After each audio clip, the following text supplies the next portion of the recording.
Estimados hermanos, bienvenidos a la clase de la escuela dominical correspondiente a la semana del 19 al 25 de abril.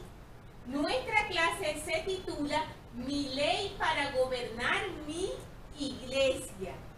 Vamos a estudiar las secciones 41 al 44 de doctrinas y convenios.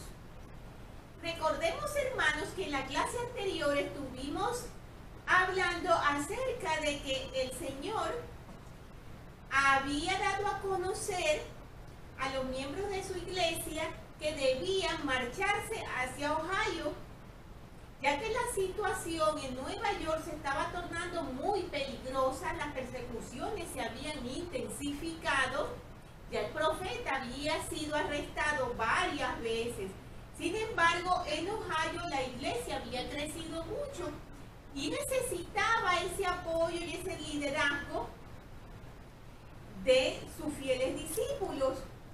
Entonces, hablamos sobre una serie de circunstancias que se presentaron entre los miembros ante ese movimiento que tenían que hacer y, claro, el dejar las comodidades y el dejar las cosas que ya tenían establecidas en Nueva York. Muy bien, recordemos también que mencionamos que el profeta José Smith sintió esa inspiración de que él tenía que ir hacia Kirtland antes que todos.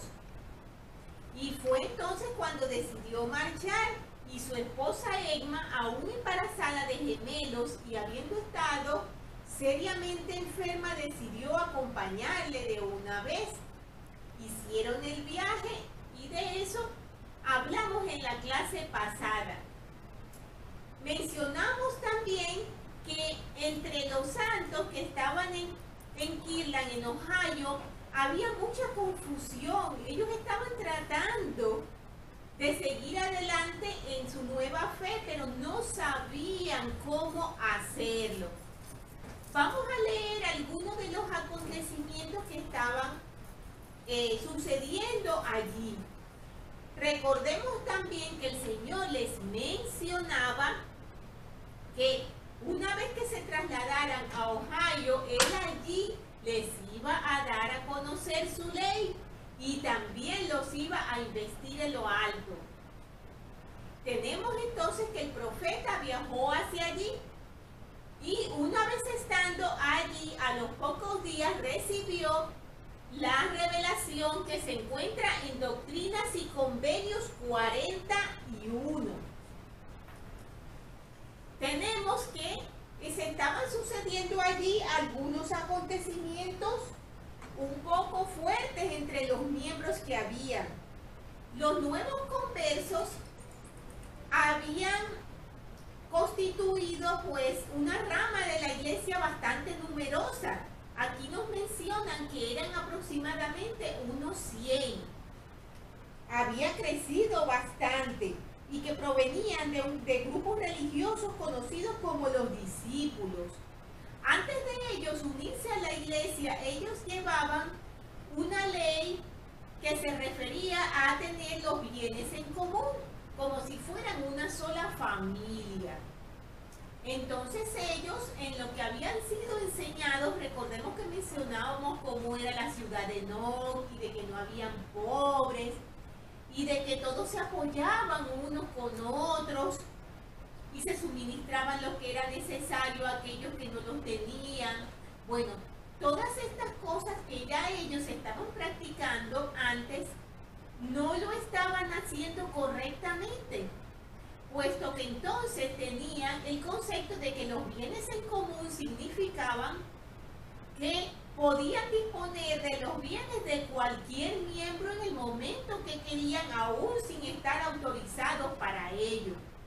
Por lo cual de repente tomaban ropas, tomaban artículos, propiedades que correspondían a cualquier miembro, pensando de que por ser miembros de la misma iglesia ellos tenían derecho a cualquiera de esos bienes. Imagínense las incomodidades, hermanos, imagínense que pues ustedes estén tranquilos en su hogar y alguna persona entre y diga pues que me llevo esta mesa que la necesito. O me llevo todos estos trajes que tú tienes aquí porque yo los necesito. Ellos no estaban interpretando bien la ley y esto estaba generando conflictos, desilusiones, enfrentamientos. Entonces, nos mencionan que la rama de la iglesia, esto lo escribió el mismo profeta José Smith, la rama de la iglesia en esta parte de la viña del Señor, que había crecido hasta tener casi 100 miembros, se esforzaban por cumplir la voluntad de Dios, al menos hasta donde ellos la entendían o creían entenderla. Nos dice que habían algunos espíritus falsos y conceptos raros. Habían encontrado lugar entre los miembros. Con un poco de prudencia y algo de sabiduría, pronto pude ayudarlos a vencer esos problemas, nos dice el profeta José Smith. El plan de los bienes en común que había existido en lo que llamaban la familia, cuyos miembros en general habían aceptado el evangelio sempiterno, pronto fue abandonado en favor de la ley más perfecta del Señor. Y los espíritus falsos fueron fácilmente discernidos y rechazados a la luz de la revelación.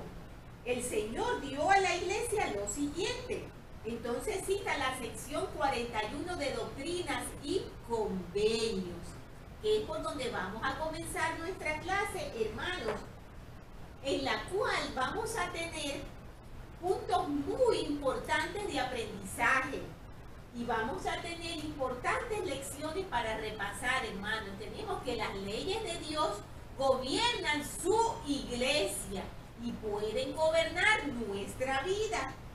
A veces tendemos a pensar, hermanos, que lo que el Señor nos indica que hagamos, sus leyes, sus mandamientos, son solamente aplicables quizás cuando estamos reunidos aquí en la capilla, cuando estamos con otros santos. Y no es así, hermanos, como nos dice esta lección. Las leyes de Dios gobiernan su iglesia y pueden gobernar nuestras vidas. Nosotros necesitamos ser obedientes a todas esas cosas que el Señor nos requiere. Tenemos otra lección que nos dice que el Señor pide a sus siervos que se sacrifiquen.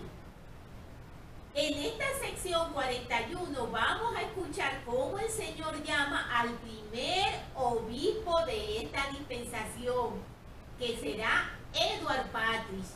Vamos a hablar un poquito de la historia de él para que entendamos un poco esta lección que hemos mencionado, que el Señor pide a sus siervos que se sacrifiquen. No solamente en el caso de Edward Patris, eso es aplicable a todos, hermanos. Hemos visto en muchas oportunidades o hemos sabido de la historia y de las cosas que han tenido que pasar nuestro propio profeta José Smith, los profetas de otras dispensaciones en la antigüedad. Tenemos también otra lección muy importante que dice que la revelación trae paz, gozo y vida eterna. Y también de que nos reunimos para instruirnos y edificarnos unos a otros.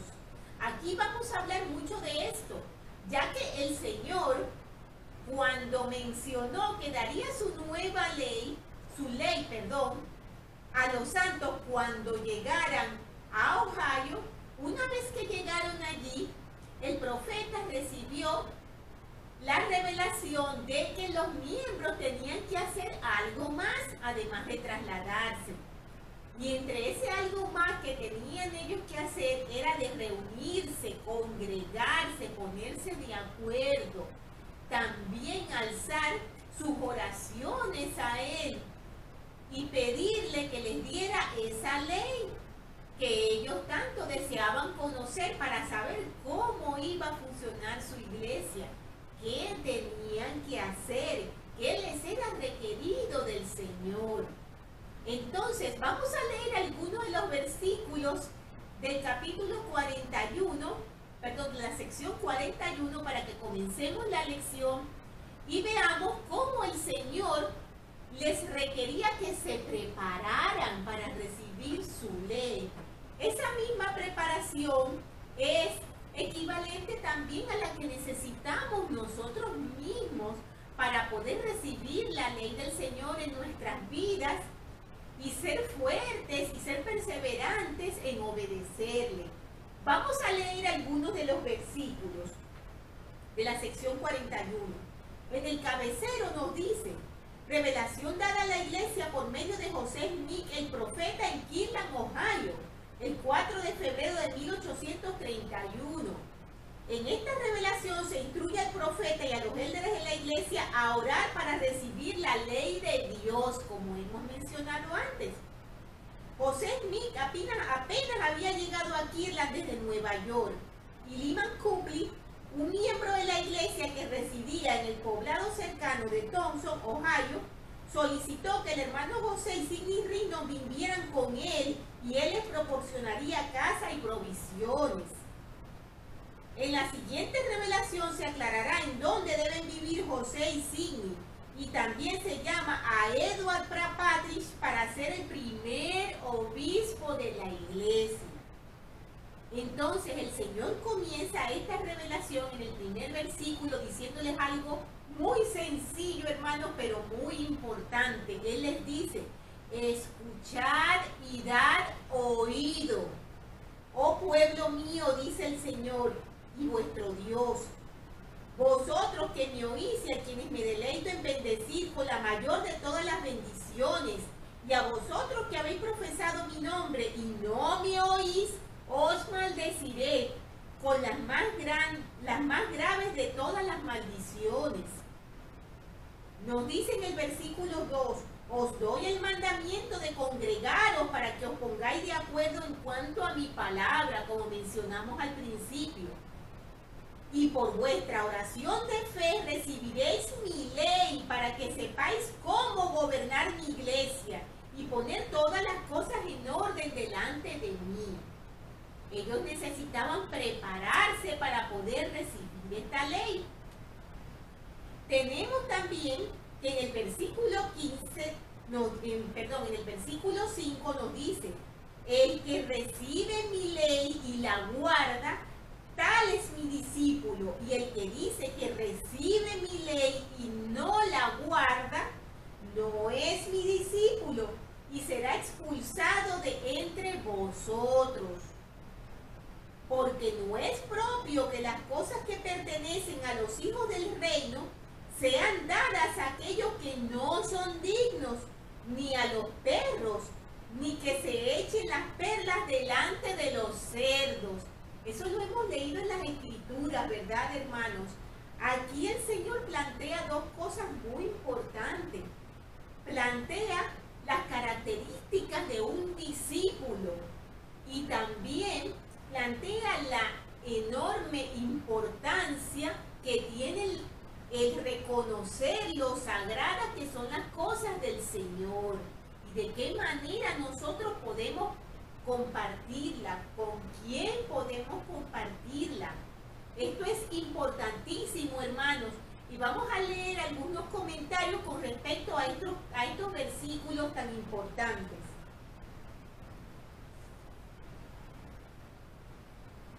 Tenemos que el Señor en ese versículo 5 nos habla de cuáles son los discípulos.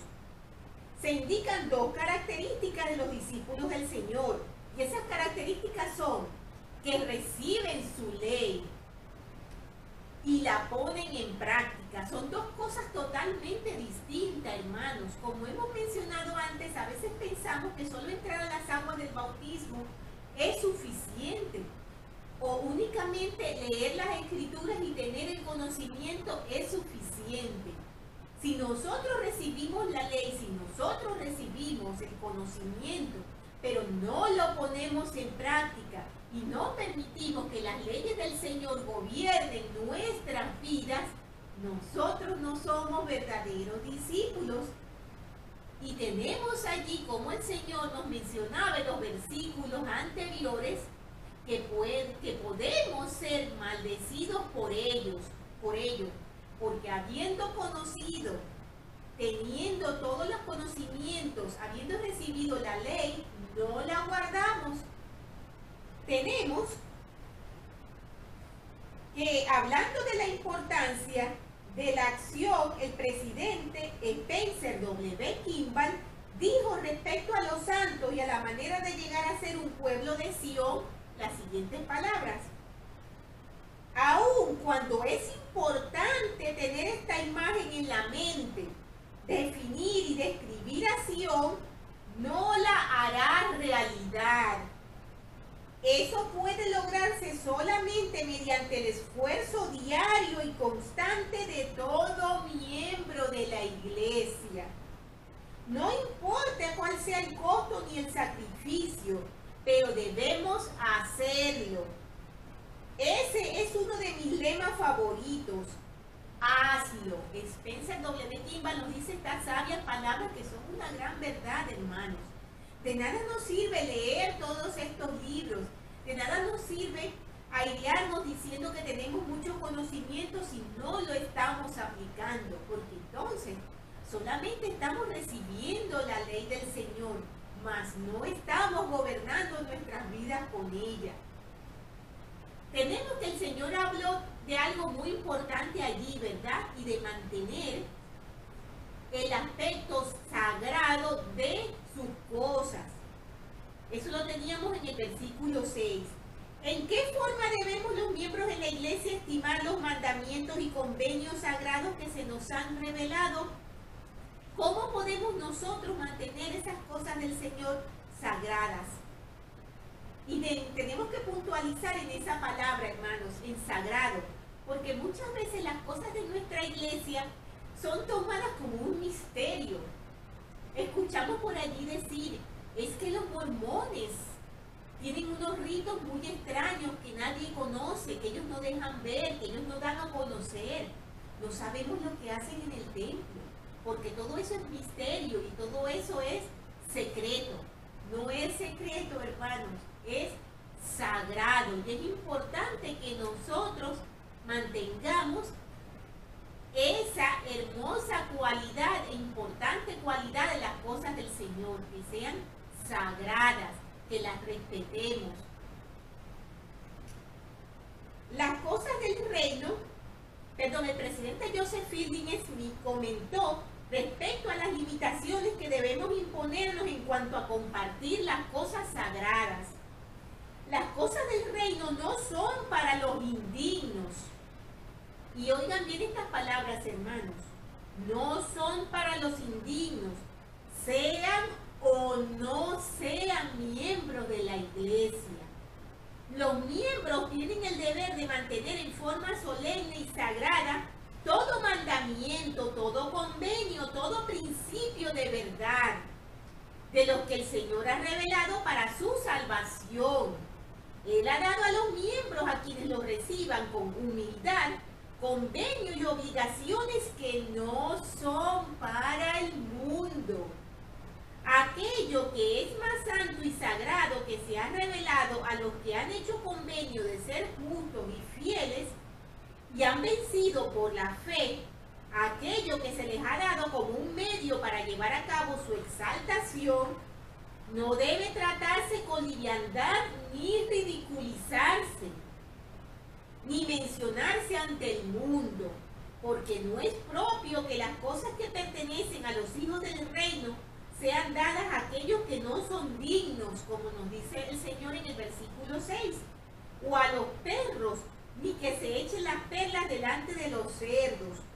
Sin embargo, cuán a menudo vemos a los insensatos, a los ignorantes y a los que no alcanzan a comprender la amplitud de estos principios sagrados y de estos convenios, tratarlos a la ligera y en forma indigna. Esto es bien delicado y es importante, hermanos, que lo tomemos en cuenta en nuestras vidas y que también lo enseñemos como un principio importante. Continuando entonces con lo que el Señor menciona en estos versículos de la sección 41, tenemos lo que mencionábamos al principio, el primer obispo que fue llamado en esta dispensación. El Señor dice en el versículo 9, y además he llamado a mi siervo Edward Parrish y doy el mandamiento de que sea nombrado por la voz de la iglesia y que sea ordenado obispo de la iglesia y que deje su comercio para dedicar todo su tiempo al servicio de la iglesia. Y esto porque su corazón es puro delante de mí, porque es semejante a Natanael de la antigüedad, en quien no hay engaño. Vamos a ver en los subsiguientes versículos, hermanos, la cantidad de trabajo tan grande que tuvo este hermano Edward Patris y lo fiel que fue él desempeñándose como el primer obispo. Esto es una parte muy importante en esta lección, hermanos, porque vamos a ver cómo él efectuó sacrificios muy grandes en su vida. Vamos a leer un poquito acerca de la historia de Edward Patris en el libro de Revelaciones en Contexto. Vamos a ver, o vamos a recordar más bien un poquito más cómo fue que él conoció la iglesia. Recordemos que él llegó ante el profeta José Smith junto con Sidney Rigdon. Sidney Rigdon ya se había bautizado y Edward Patris era miembro de su congregación. Recordemos que Sidney Rigdon era un ministro bautista. Muy bien, Edward Patris no había querido aún bautizarse porque no estaba seguro de la veracidad del evangelio.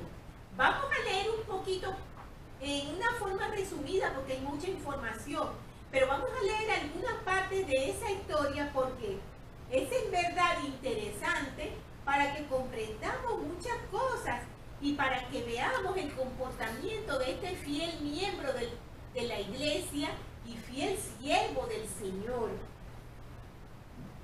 Como mencioné, esa historia la tenemos en Revelaciones en Contexto.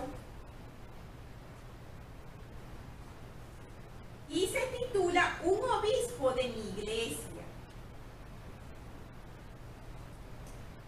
Tenemos que en otoño de 1830, 4 muchachos de unos 20 años llegaron a la puerta de la tienda de sombreros de Edward Patris en Painesville, Ohio. Al escuchar el extraordinario relato de una restauración de la autoridad y la revelación de las escrituras nuevas, Patris los llamó impostores y les dijo que se marcharan, que no les creía.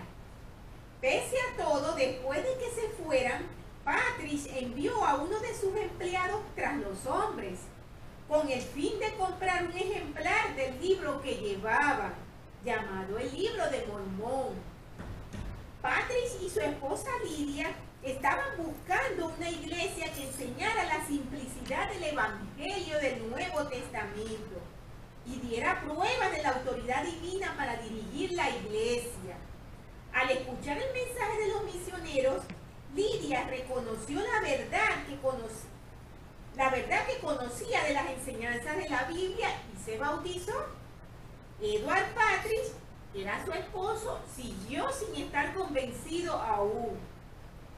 Pero tras viajar a Nueva York para conocer al profeta José, él también se bautizó. De eso hablamos en la clase pasada.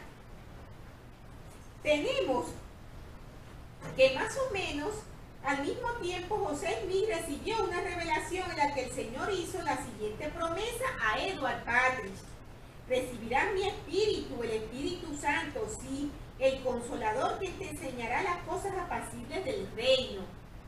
Con esta convicción, el Señor llamó a Patris a predicar mi evangelio como voz de trompeta. Eso lo vimos en la sección 36. Y Patris se marchó a compartir su fe con sus amigos, con sus familiares, con sus conocidos, con sus hermanos en Massachusetts. Entonces, nos mencionan aquí que en mayor parte todas esas personas a las que él le fue a predicar, entre su familia, entre sus amigos, no fueron muy receptivos al mensaje, pero él obedeció y lo llevó. El 4 de febrero de 1831, inmediatamente después del regreso de Patris a Ohio, José recibió recibió una revelación que está actualmente en Doctrinas y Convenios 41, en la que se llamaba a Edward Patris a servir como el primer obispo de la iglesia. Para entonces la iglesia llevaba solo 10 meses de haber sido organizada. También tenemos que actualmente en la revelación de Doctrinas y Convenios que se encuentra en la sección 42, el Señor mandó a los santos a que le consagraran todas sus propiedades por medio del obispo y sus consejeros, mediante un convenio y un título que no pueden ser violados. Entonces la persona que realizaba la consagración recibiría una mayordomía del obispo, suficiente para él y su familia. El obispo era el responsable de conservar las propiedades restantes en un almacén para suministrarse a los pobres y a los necesitados, para comprar terrenos y para edificar Sion. Imaginemos, hermanos, el gran trabajo que tenía Edward Patris. Recordemos que los santos tenían que trasladarse hacia Ohio. Todas esas familias que llegaban necesitaban ayuda para establecerse. Y él tenía que coordinar todo eso. Patris se enfrentó a una de sus primeras tareas importantes como obispo con la llegada a Ohio de los santos, a quienes se les había ordenado marcharse de Nueva York, como acabamos de mencionar. Él tenía un trabajo bastante fuerte que realizar, hermanos. Acerca de las dificultades del trato con los imperfectos santos, porque hubieron muchos problemas con esta ley de la consagración, hermanos. No todos la aceptaban con bien. No todos la recibían de buena manera. Este hermano de apellido Copley, que mencionamos antes, que le ofreció al profeta que viviese con él también ofreció a otros santos que tenían una propiedad muy extensa que vivieran allí. Sin embargo, luego se retractó de esto y lo sacó de su propiedad y ya no estuvo de acuerdo con vivir la ley de la consagración. Hubieron ciertas dificultades para que los santos lo aceptaran. Tenemos entonces que acerca de las dificultades del trato con los imperfectos santos, la hija de Patris, Emily Down Patris, recordó posteriormente: cuando echo un vistazo al pasado y recuerdo la enorme responsabilidad que tenía mi padre como primer obispo y su pobreza y privaciones, así como las dificultades que tuvo que soportar, las acusaciones de falsos hermanos, las críticas de los pobres y las persecuciones de nuestros enemigos, no me extraña su muerte prematura.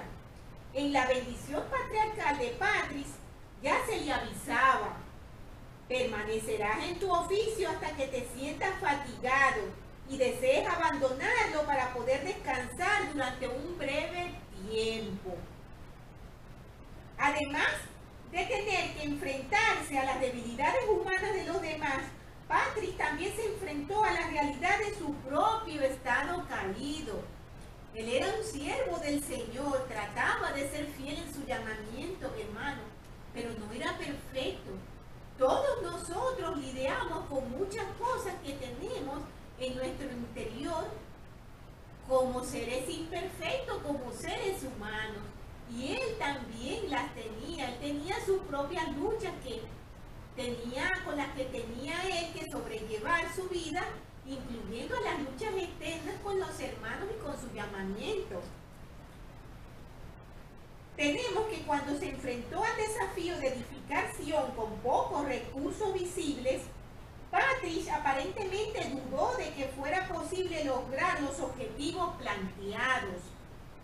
Como respuesta, el Señor le hizo una advertencia: si no se arrepiente de sus pecados, que son la incredulidad y la dureza de corazón, cuídese, no sea que caiga. Esto lo tenemos en Doctrinas y Convenios 58, un poco más adelante. En una carta que Patris escribió a Lidia, su esposa, en agosto de 1831, revelaba su inseguridad personal con respecto a su llamamiento. Escuchemos esto con atención, hermanos, porque nos vamos a encontrar quizás con el caso de nosotros mismos. ¿Cuántas veces somos llamados a hacer algo en la iglesia? ¿Y cuántas dudas nos supone eso, verdad? ¿Seré yo capaz? No veo a los hermanos dispuestos para hacer las cosas. Esto no va a resultar. Yo no voy a poder. No tengo todas las capacidades que se requieren para servir al Señor en esa área. Vamos a ver lo que pensaba Patrick. Él escribió a su esposa lo siguiente: ¿sabes que ocupo un cargo muy importante? Escribió, y que en ocasiones soy reprendido porque siento que voy a fallar. No digo que vaya a abandonar la causa, pero temo que mi posición es superior a lo que puedo hacer para la aceptación de mi Padre Celestial. Y a continuación rogó a su esposa: ora por mí para que no falle. Las revelaciones que llamaron a Patrick a servir como obispo y que establecían sus deberes en ese oficio moldearon el resto de su vida. Continuó prestando servicios como obispo mientras los santos permanecieron en Missouri y también durante la época de Illinois, un poquito más adelante. En la primavera de 1840, mientras construían una casa para su familia en Nauvoo, Patrick enfermó y murió el 27 de mayo de 1840, dejando a una esposa y 5 hijos que tenían entre 6 y 20 años. Cuando Patrick fue llamado como obispo, el Señor lo describió así: su corazón es puro delante de mí porque es semejante a Natanael de la antigüedad, en quien no hay engaño. Eso lo acabamos de leer. David Petrie, uno de los primeros miembros de la iglesia, describió a Patrick como un caballero que cumplía con el alto oficio que ocupaba con gran dignidad, tal y como establece el Nuevo Testamento, que debe ser un hombre con el oficio de obispo, de aspecto serio y pensativo, pero agradable y dispuesto, y su familia, al igual que él, muy dispuesta. W. Fields escribió acerca de Patrick que pocos podrán llevar su manto con una dignidad tan sencilla. Era un hombre honrado y yo lo amaba. 8 meses después de la muerte de Patrick, el Señor reveló que el fiel primer obispo de la iglesia restaurada estaba con él. Eso lo leeremos en Doctrinas y Convenios 124:19, un poquito más adelante. Vemos, hermanos, que el hermano Patrick, cuando fue llamado como primer obispo, tuvo una tarea muy fuerte. Él no solamente tenía que dirigir y controlar muchas cosas para ayudar a los miembros, él tuvo que enfrentar muchas dificultades. En la historia que aparece en Revelaciones en Contexto, nos menciona que en una oportunidad le hicieron lo mismo que le hicieron al profeta. Lo sacaron de su hogar una noche delante de su esposa y de sus hijos. Lo golpearon. Cubrieron su cuerpo con brea, con plumas para burlarse de él. Sufrió muchas agresiones. Pero él siempre estuvo dispuesto incluso a dar su vida para ayudar a los miembros. Es un gran ejemplo, hermanos, y nos ayuda a recordar esta lección que hemos mencionado, que el Señor pide a sus siervos que se sacrifiquen. Cuando leemos estas historias, hermanos, nos damos cuenta que nosotros, en esta última dispensación, en este último tiempo, tenemos una situación tan distinta a la que tenían en esa época. Y si nos ponemos a ver, hermanos, los sacrificios que nos son requeridos no son tan excesivamente peligrosos y tan excesivamente grandes como le fueron para esas personas que tenían que trasladarse a tantos lugares, que debían soportar tantas persecuciones y tantos peligros. Sin embargo, hermanos, deberíamos de reflexionar cuánto nos cuesta hacer esos pequeños sacrificios que nos son requeridos y que necesitamos Señor. Continuando entonces, tenemos en la sección 42, que es bastante extensa, hermanos. No podemos abarcar todos los versículos, pero vamos a mencionar algunos de ellos. Aquí les es dada la ley que les prometió el Señor. Vamos a escuchar mencionar los 10 mandamientos, que fue la ley que se dio a Moisés en la antigüedad. Y que muchas veces hay personas que piensan que eso fue en aquella época. Esa es la ley del Señor, y esos mandamientos son perfectamente válidos ahora, como lo fueron antes y como lo serán para siempre. Tenemos que en esta sección 42 está dividida en dos partes, aunque aquí aparecen unidas. En principio, cuando Doctrinas y Convenios se llamaba el libro de los mandamientos, esta sección estaba dividida en dos partes. Tenemos la parte de la ley de Dios y tenemos la parte de la ley tan importante de la que hemos estado hablando, que es la consagración. Tenemos que aquí en el cabecero de la sección nos dice que la primera parte comprende los versículos del 1 al 72 y se recibió en presencia de 12 eldres y en cumplimiento de la promesa que el Señor había hecho previamente de que la ley se daría en Ohio. La segunda parte va del versículo 73 al 93 y el profeta especifica que esta revelación abarca la ley de la iglesia. El Señor explica muy bien en estas secciones, hermanos, cómo debe funcionar la iglesia. Yo les recomiendo que las lean con mucho detenimiento. Tenemos que en el versículo 2 el Señor les menciona de nuevo que estén atentos y que escuchen y que obedezcan la ley que les va a dar. Les dice en el versículo 4, de cierto os digo que os doy este primer mandamiento, de que salgáis en mi nombre cada uno de vosotros, con excepción de mi siervo José Smith, hijo, y Sidney Rindo. Recordemos que ellos tenían también otras tareas importantes que realizar en la obra del Señor. Por lo tanto, el Señor decía que ellos podían salir, pero tenían que volver cuando el Espíritu se los indicara.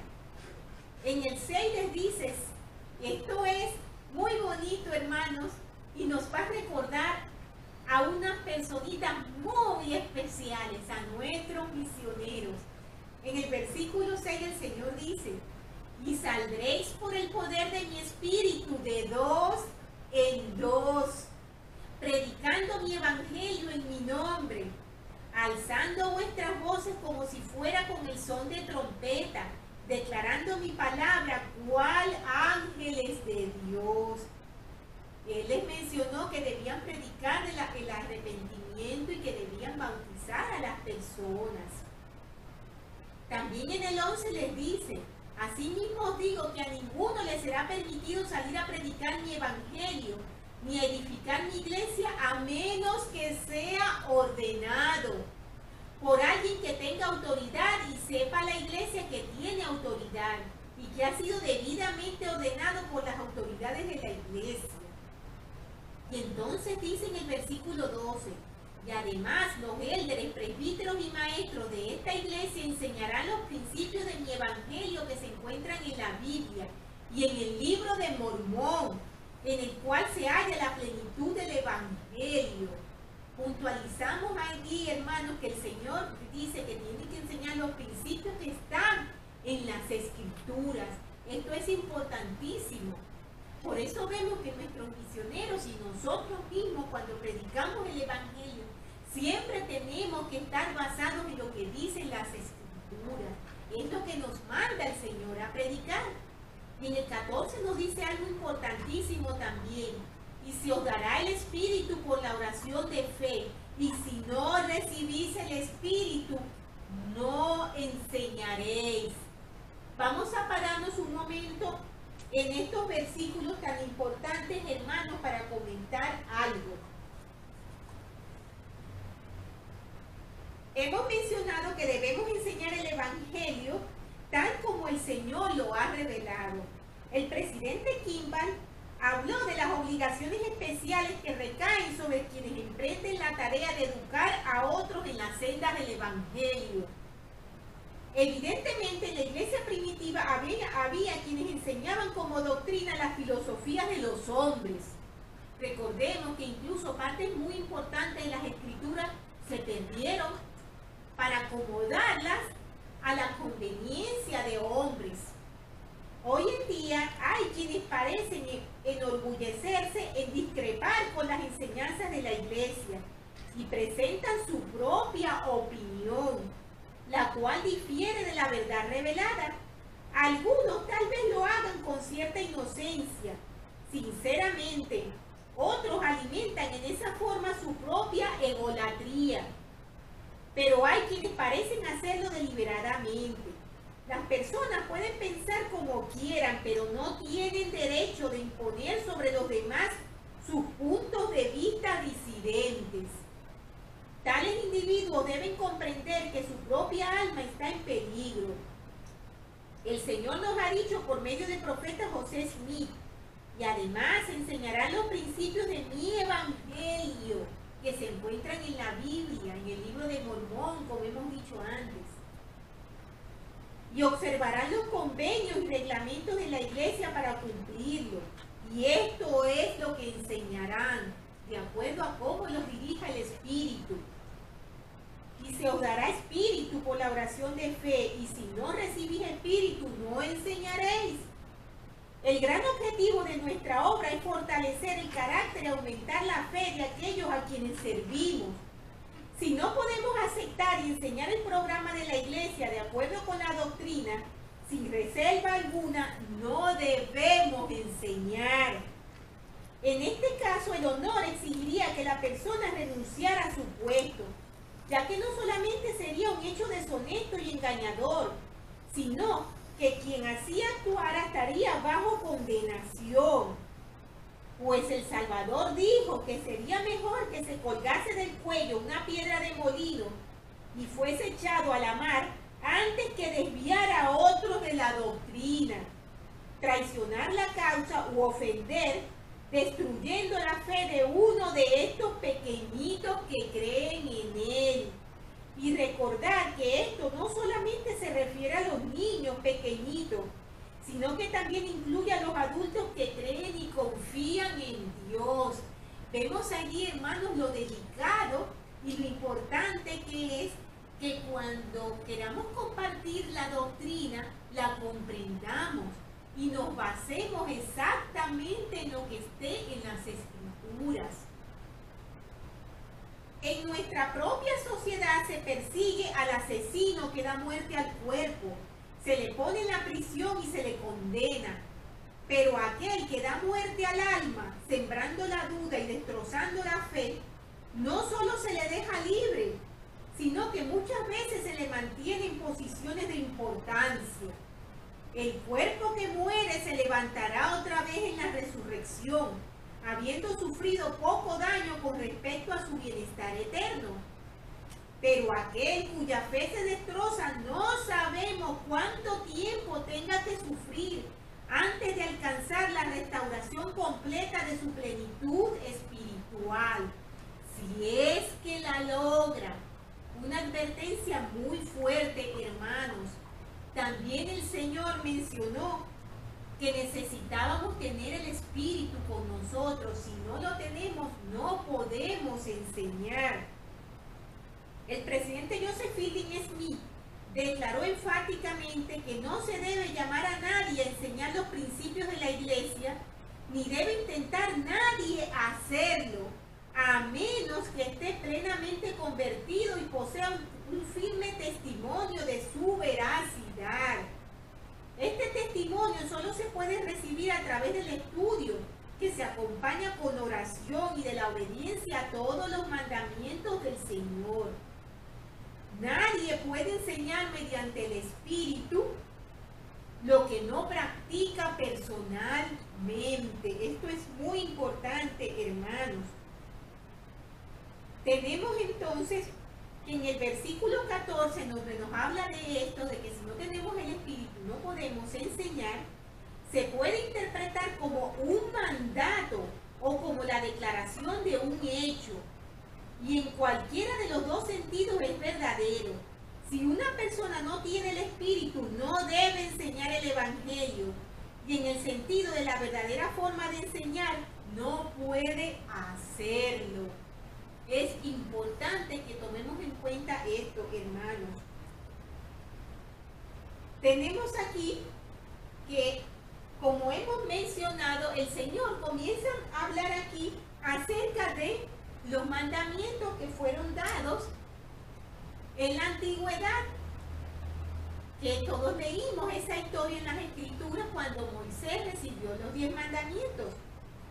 Y entonces tenemos en los subsiguientes versículos, a partir del 18, no matarás, no hurtarás, no mentirás, amarás a tu esposa con todo tu corazón y te allegarás a ella y a ninguna otra, no mirarás a otra mujer para codiciarla,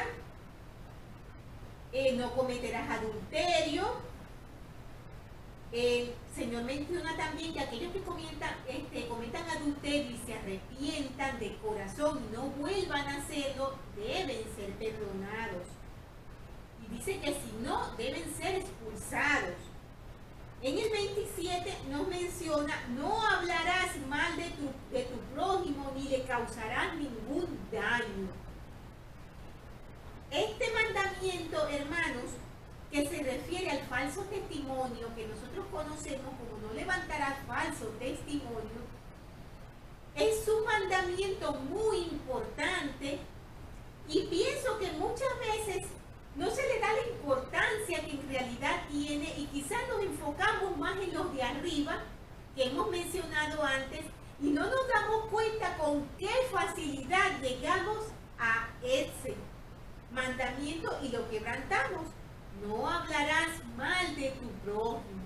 A veces eso se convierte en algo diario, hermanos, y ni siquiera nos damos cuenta.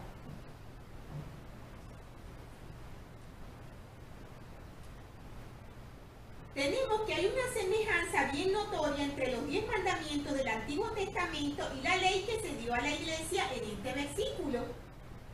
El 9º mandamiento dado a Moisés prohíbe dar falso testimonio contra el prójimo. Esto lo tenemos en Éxodo 20:16. En la ley va más lejos, prohibiendo todo tipo de difamación contra el prójimo. El elder Adam Bennion, que fue miembro del Consejo de los 12, explicó la razón por la que tal mandamiento es tan importante para los santos. Y él menciona el asesinato, el adulterio y el robo que tienen que ver respectivamente con la vida, la virtud y la propiedad, generalmente se consideran ofensas más graves ante la ley que el hecho de hablar falso testimonio. Sin embargo, lo que a este pecado puede faltarle en gravedad, le sobra en predominio.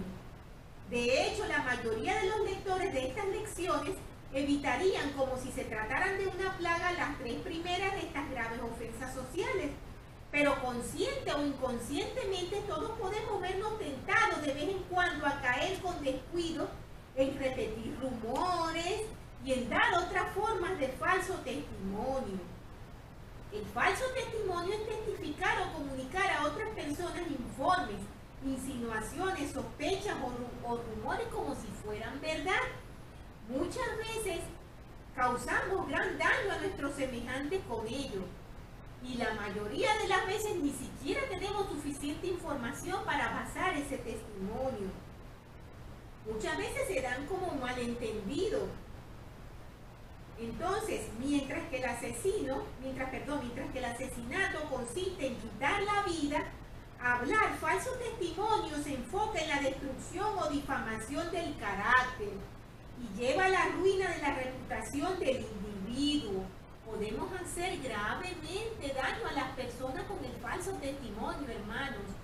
No menospreciemos esta importante ley, tengamos mucho cuidado, porque como mencionamos en un principio, se nos escapan de distintas maneras y tal vez en pequeñas porciones, pero esas pequeñas porciones también hacen daño. tenemos que, como mencionamos, había dificultades para que se aceptaran estas leyes, incluso estas que ya desde la antigüedad estaban establecidas. El Señor dice, si me amas, me servirás y guardarás todos mis mandamientos. Habla acerca de los pobres, de dar bienes a ellos y de ayudarlos en el versículo 31. Y habla allí de la función del obispo, lo que hemos mencionado antes, del trabajo que tenía el primer obispo que fue llamado de Edward Parrish. Allí explica mucho cómo se debe de hacer, las porciones que se deben de guardar. Hablan allí y puntualizan de la manera como deben obrar todas estas cosas. Nos dicen el 40, y además no serás altivo de corazón, sean todos tus vestidos sencillos y su belleza, la belleza de la obra de tus propias manos. Y dice, no será ocioso, porque el ocioso no comerá el pan ni vestirá la ropa del trabajador. Y los que de entre vosotros estén enfermos y no tengan fe para ser sanados, pero creyeren, serán nutridos con toda ternura, con hierbas y alimentos sencillos, y esto no por mano del enemigo. Aquí hablan algunas cosas muy importantes que a mí me gustan mucho, hermanos, que queremos puntualizar acerca de la sencillez en la que nosotros debemos llevar a cabo las cosas del Señor, la manera como nosotros debemos vestirnos, la manera como nosotros debemos llevar adelante nuestras vidas. Pero hay allí un aspecto también muy importante, hermanos, que es indispensable para entender en las cosas del Señor. Cuando el Señor habló acerca de la consagración de los bienes, cuando el Señor habla de las ayudas a los necesitados, es de las ayudas a los necesitados. El Señor nos pide que no seamos ociosos. Por esta vía se puede malentender estas cosas y ocurren problemas como estaban ocurriendo cuando el profeta llegó a Ohio, cuando ellos estaban viviendo esa vida en bienes en común mal entendidas y en las que quizás personas no querían trabajar, no querían buscar su sustento, sino que esperaban que la iglesia les proveyera, quitándole a otros hermanos para dárselos a ellos. Y ese no es el propósito del Señor. Es muy importante que leamos sobre eso y que nos demos cuenta de lo importante que es que nos mantengamos activos y que también llevemos adelante el trabajo que nos permita nuestro sustento. Porque muchos problemas son consecuencias del despilfarro. El presidente George Albert Smith menciona estas palabras que son importantes. Él dice, demos el ejemplo, gastemos de acuerdo con lo que ganamos, prestemos en lugar de pedir prestado, no pongamos bajo peso de hipotecas nuestras casas ni las tierras que nos producen el sustento, a fin de poder disponer de buenos automóviles o de competir con nuestros vecinos de mejores condiciones económicas.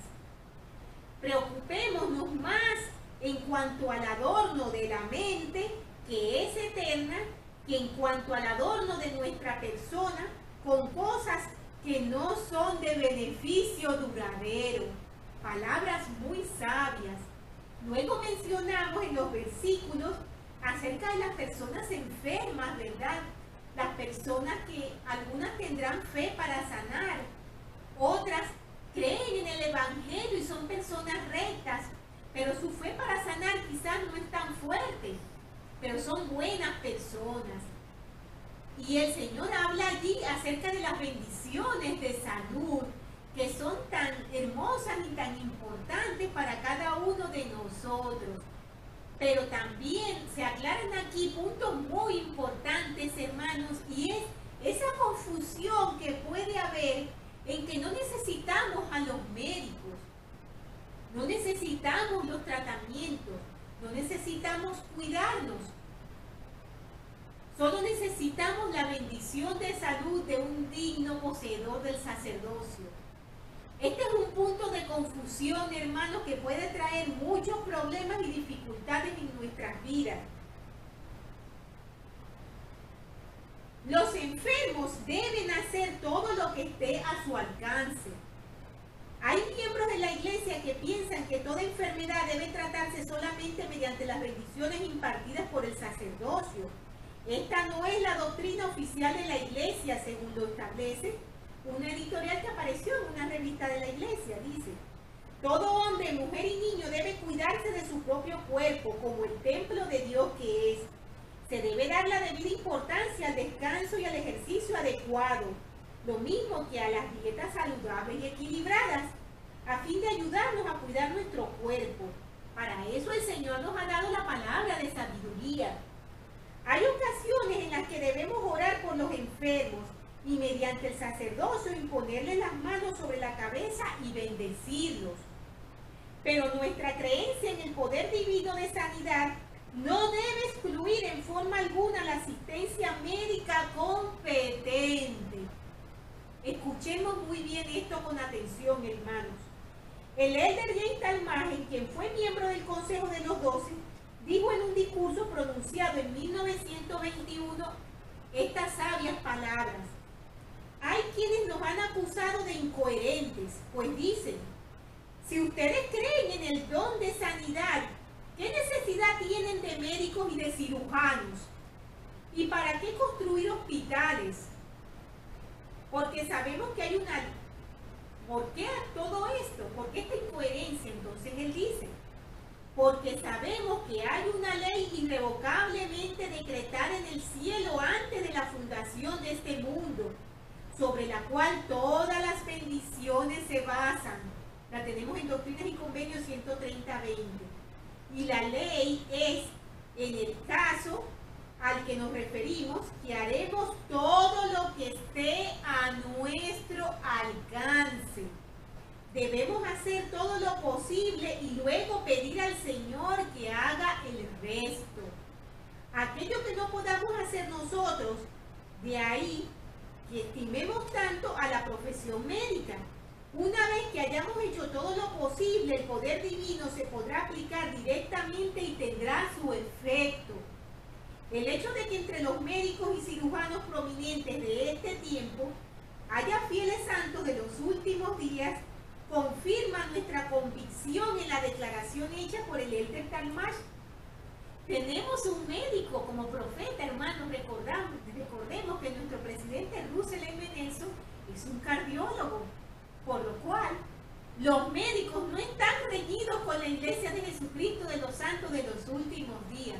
Y cuando estemos enfermos, cuando tengamos dificultades de salud, también tenemos que acudir a los médicos, como nos mencionan aquí, hacer nuestros tratamientos, tomar nuestros medicamentos respectivos y orar al Señor para que Él nos ayude con aquella parte que no podemos lograr. Pero primero debemos hacer nuestra parte. Esto es bien importante. Tenemos también en los versículos que nos dicen, los líderes de la iglesia serán llamados de 2 en 2. Entonces dice: orarán por ellos y impondrán las manos en mi nombre, refiriéndose a las bendiciones de salud. Y nos dice en el 46: y acontecerá que los que mueran en mí no gustarán la muerte, porque les será dulce. Y además sucederá que el que tuviera fe en mí para ser sanado y no estuviese señalado para morir, sanará. Tenemos aquí, hermanos, dos cosas bien importantes. Porque cuando leemos acontecerá que los que mueran en mí no gustarán la muerte, porque les será dulce, podemos confundirnos y pensar: vamos a ver, soy santo de los últimos días, yo no voy a sufrir. Yo no voy a sufrir la amargura de la muerte. Vamos a interpretar esto correctamente, porque no es esto lo que el Señor quiso decir. Hay quienes piensan que esta frase promete la condición de traslación, o sea, que no vamos a sufrir absolutamente nada antes de morir, sino que seremos trasladados. No es eso lo que quiere decir el Señor. El presidente Joseph Fielding Smith la interpretó de esta manera. Para algunos miembros de la iglesia, Decir que quienes mueren en el Señor no gustarán la muerte ha sido difícil de entender, porque han sido testigos de casos de fieles miembros que mueren y que sufren mucho durante días, durante meses, que les pasan cosas terribles. Y entonces piensan, entonces, ¿por qué el Señor dice que no gustarán las amarguras de la muerte? No lo entiendo. Pero en este caso el Señor no dice que no sufrirán dolor corporal, sino que se verán libres de la angustia y el tormento del que participarán los inicuos. Y aunque sufran en el cuerpo, la muerte les será dulce, porque comprenderán que son dignos ante el Señor. El Salvador le dijo a Marta, y el que vive y cree en mí no morirá eternamente. Es decir, no sufrirá la segunda muerte ni sentirá el tormento de los malvados cuando se enfrente a la eternidad. A esto se refiere el Señor con que no gustará la amargura de la muerte, para que lo comprendamos bien. Luego entonces hablamos acerca de que dice que sucederá que el que tuviera fe en mí para ser sanado y no estuviera señalado para morir, sanará. También podemos decir, ¿qué significa esto? ¿Acaso estamos destinados a morir específicamente en un momento determinado? ¿No podemos nosotros acaso acelerar nuestra muerte con las cosas que hacemos en nuestro organismo, con las situaciones en las que nos ponemos? Ciertamente podemos hacerlo, hermanos. Tenemos que el presidente Spencer W. Kimball explicó lo siguiente: estoy convencido de que hay un momento señalado para morir, pero no soy fatalista. Creo que mucha gente muere antes de que llegue ese momento por descuido, por haber abusado de su cuerpo, por haberse arriesgado innecesariamente, o por exponerse a peligros, accidentes y enfermedades. Dios controla nuestra vida, nos guía y nos bendice, pero nos da nuestro libre albedrío. Podemos vivir de acuerdo con su plan para nosotros, o podemos acortar la vida neciamente y hasta darle fin. Estoy seguro de que el Señor ha planeado nuestro destino. Nosotros no podemos acortar nuestra vida, nosotros podemos acortar nuestra vida, pero creo que no podemos alargarla mucho. Un día comprenderemos esto cabalmente, y cuando miremos hacia atrás desde el aventajado punto del futuro, estaremos satisfechos con muchas de las cosas ocurridas en esta vida que nos parecieron tan difíciles de cumplir. Posteriormente a este versículo, hermanos, el Señor habla allí de que deben permanecer firmes en el lugar de la mayordomía que le corresponda a cada uno. Y también habla de la manera como se van a juzgar las transgresiones. Y el Señor delega esa función en las personas que ha designado para eso dentro de la organización de la iglesia. Y allí tenemos la explicación de cómo debe de hacerse eso correctamente. Y tenemos que en el 66 nos dice: observaréis las leyes que habéis recibido y seréis fieles. Y más adelante recibiréis convenios de la iglesia, lo suficiente para que os establezcáis tanto aquí como en la Nueva Jerusalén. Por tanto, el que carezca de sabiduría, pídamela y le daré abundantemente y sin reproche. Además, toda persona que pertenezca a esta iglesia de Cristo procurará guardar todos los mandamientos y convenios de la iglesia. Y nos habla de todas esas maneras en las que las personas pueden transgredir y lo que hay que hacer en esos casos. El Señor nos dice que si necesitamos sabiduría, se las pedimos y Él nos las dará, como la pidió nuestro profeta cuando se inició toda esa historia maravillosa de la que hablamos cuando comenzamos a dar nuestras clases. Tenemos que Él nos llama, nos dice que la revelación trae paz, gozo y vida eterna. Toda esa sabiduría que recibimos a través de la revelación que nos da el Señor, que nosotros buscamos en sabiduría, que nosotros buscamos en oración, que nosotros buscamos en rectitud. Esta sección exposición del número 42 es bastante larga, hermanos.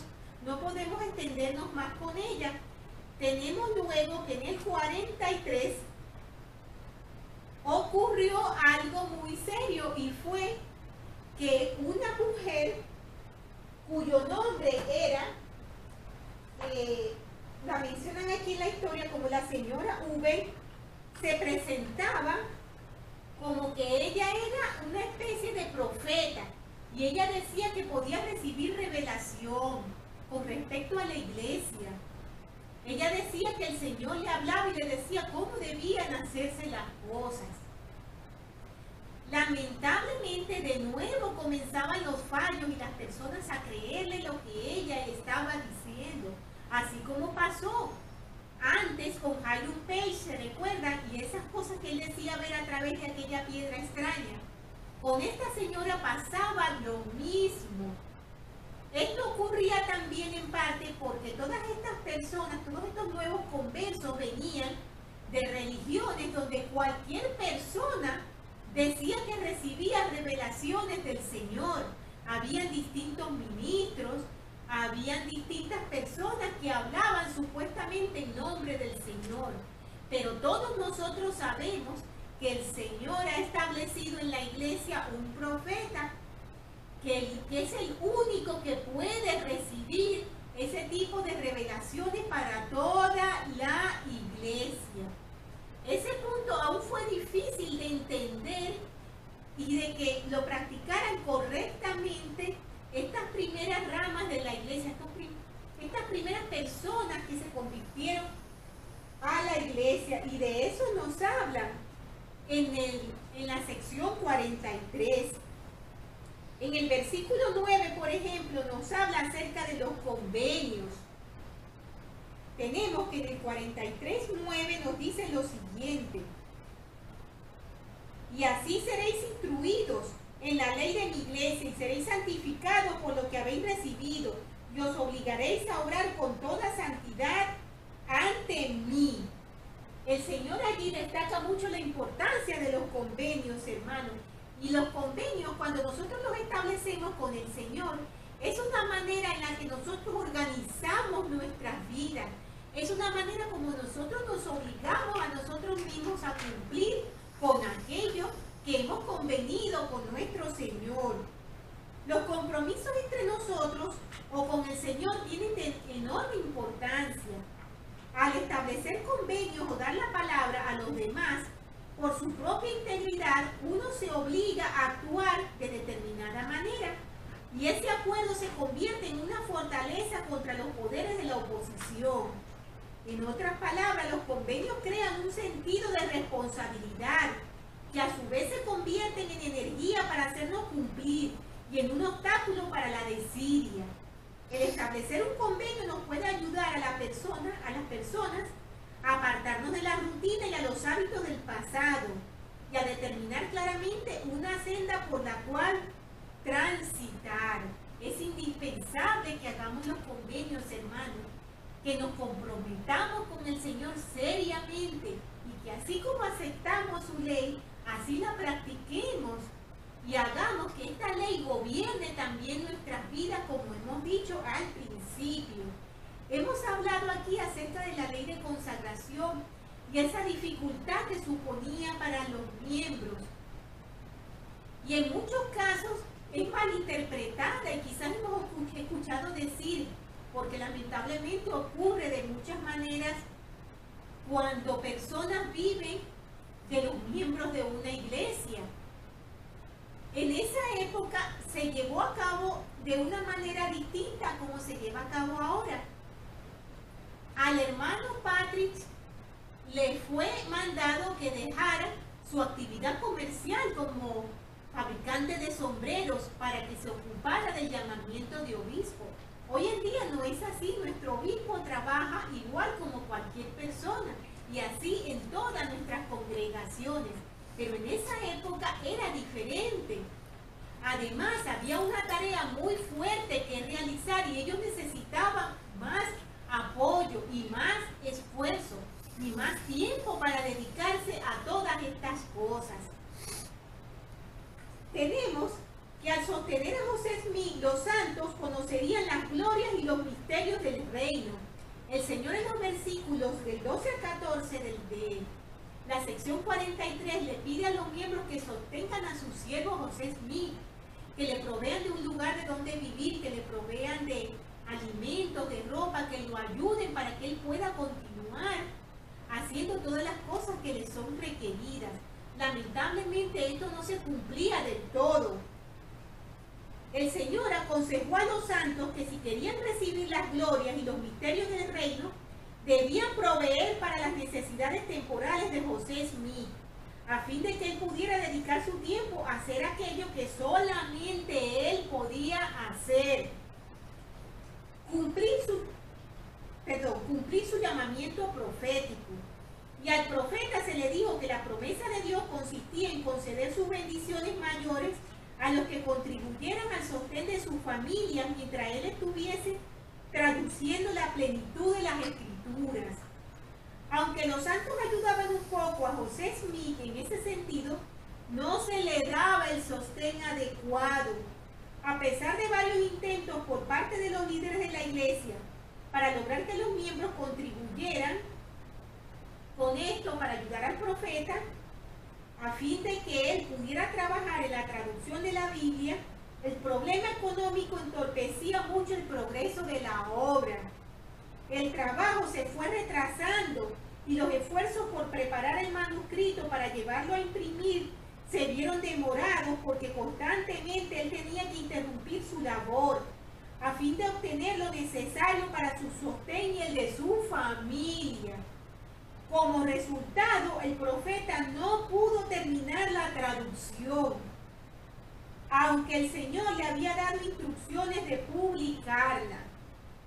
Después de la muerte de José, el manuscrito finalmente quedó en posesión de la Iglesia reorganizada de Jesucristo de los santos de los últimos días.